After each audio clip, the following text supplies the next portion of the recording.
Hello student, कैसे हैं आप सब। उम्मीद करता हूं आप सब अच्छे होंगे, मस्त होंगे, बेहतर होंगे, आपकी पढ़ाई बेहतर चली होगी बच्चों। और क्लास 12th में यदि आप हैं, एमपी बोर्ड के स्टूडेंट हैं और बोर्ड एग्जाम 2023 की तैयारी कर रहे हैं, तो 2023 में बच्चों आपको जो अलंकार तैयार करना है, 5 अलंकार तैयार करना है और 5 में एक डेफिनेट रूप से देखने को मिल जाएगा। या तो आपके पास कोई उदाहरण के रूप में पूछ दिया जाएगा कि इस रूपक अलंकार का उदाहरण समझाओ, या तो परिभाषा पूछ दिया जाएगा कि व्यतिरेक अलंकार की परिभाषा लिखिए। तो 5 अलंकार कौन कौन से हैं। अब आपके पास मात्र 10 से 12 दिन है बच्चों। इस स्थिति में आपको किस हिसाब से पढ़ना चाहिए वो मैं आपको बता रहा हूँ।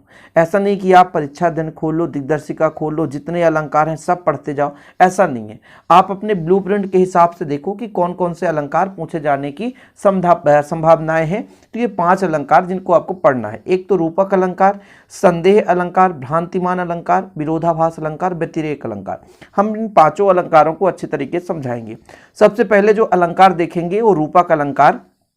काव्य में जहां उपमेय में उपमान का आरोप होता है वहां रूपक अलंकार होता है। जैसे चरण कमल बंदव हरिराई, चरण सरोज पखारन लागी। ये होता क्या है बच्चों कि यहां पर बोला है काव्य में उपमेय में उपमान का आरोप किया जाए, मतलब काव्य में जहां एक वस्तु को दूसरी वस्तु के रूप में दिखाया जाए उसे हम बोलेंगे रूपक अलंकार। हम यहाँ पर सुपर फास्ट की बात कर रहे हैं, हम ज़्यादा आपका समय लेंगे नहीं। यहाँ पर आप लोग परिभाषा लिख सकते हैं, तैयार कर सकते हैं। एक एग्जाम्पल, चरण सरोज पखारन लागी।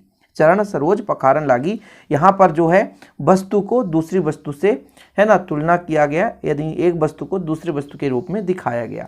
चरण कमल बंदव हरिराई, कोई दो में से एक उदाहरण तैयार करें। आपको एक उदाहरण तैयार करना है, क्योंकि भाई इतना लंबा चौड़ा उदाहरण तैयार करने का समय नहीं है कि आप उसी को आप पढ़ते रह जाएं।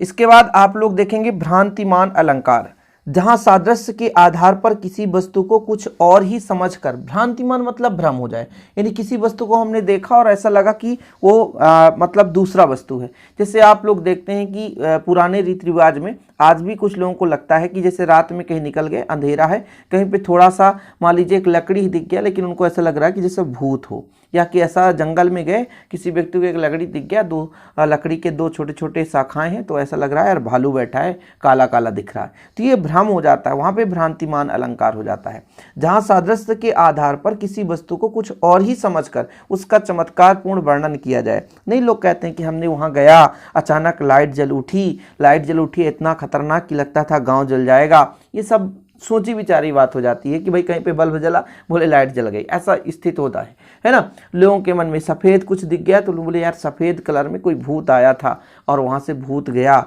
ऐसा लग रहा था पूरे संसार को उड़ा ले जाएगा। तो ये भ्रम जो हो जाता है वो भ्रांतिमान अलंकार है। मुन्ना तब मम्मी के सर पर देख देख दो चोटी, भाग उठा भय मानकर सर पर सांपिन लोटी। मतलब मुन्ना ने सर पे 2 चोटी देखा तो लगा कि यार सांप है और भागने लगा। यही चीज़ तो बताया गया, भ्रम हो जाए तो वहां पर आपका भ्रांतिमान अलंकार हो जाता है। अब संदेह, जहां किसी वस्तु को देखकर तत्सदृश अन्य वस्तु के संशय होने का चमत्कार पूर्ण हो जाए, वहां संदेह मतलब संशय हो जाए। जैसे हमने भाई यहाँ पर एग्जांपल है, सारी बीच नारी है कि नारी बीच सारी है कि सारी ही की नारी है कि नारी ही की सारी है। मतलब जैसे मान लीजिए सारी है कि नारी है कि नारी ही की सारी है, ऐसा अंदर से लगे कि भाई आप ये कोई लड़की साड़ी पहन रखी है या कि ये साड़ी की ही लड़की बनी हुई है। ये चीज़ यहाँ पर जब आप लोग सुने होंगे भाई कृष्ण जी साड़ी देते हैं और लगातार जो कौरव होते हैं साड़ी खींचते जाते हैं, साड़ी कम नहीं होती है, तो वहाँ पर के लिए बोला गया कि सारी बीच नारी है कि नारी बीच सारी है, कि भाई साड़ी के बीच में नारी घुसी है कि नारी के बीच में साड़ी है जो इतना साड़ी निकल रहा है। तो ये आपका संदेह अलंकार हो गया।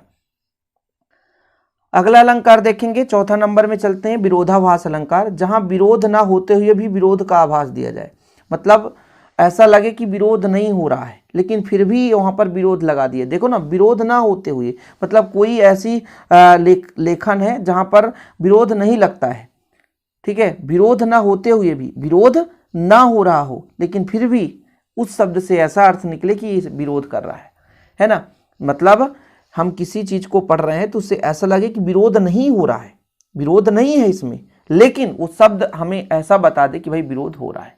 शाब्दिक रूप से यानी मुख्य रूप से अर्थ है कि विरोध ना करना। जैसे हम किसी चीज को बचाना चाहते हैं तो हम उसका विरोध नहीं करेंगे, लेकिन ऊपर से कह सकते हैं कि नहीं यार इसको ऐसा करना चाहिए। नहीं, जैसे हमारा दोस्त है, कोई निजी कोई गलती कर लिया तो हम तो चाहते नहीं है, हमारे बात में यही रहेगा कि भाई हम अंदर से यही सोचेंगे कि वो गलत नहीं है, उसे नहीं सजा मिलनी चाहिए, लेकिन बाहर से दिखावटी करेंगे कि हम उसका विरोध कर रहे हैं, ये चीज़ होता है विरोधाभास अलंकार। भाऊ लाऊं सीपी में सागर, प्रिय मेरी अब हार विजय क्या। ठीक है, ये इसका एग्जाम्पल है। और जो आपका पांचवा है बच्चों, वो व्यतिरेक अलंकार, जिसको आपको तैयार करना है। कुल कितने 5 करना है। ठीक है, कौन कौन सा रूपक हो गया, संदेह हो गया, ठीक है, और आपका भ्रांतिमान भी हो गया, विरोधाभास हो गया, और इसके बाद आपका व्यतिरेक अलंकार। देख लो व्यतिरेक यहाँ पर है, चलो यहाँ पे व्यतिरेक अलंकार।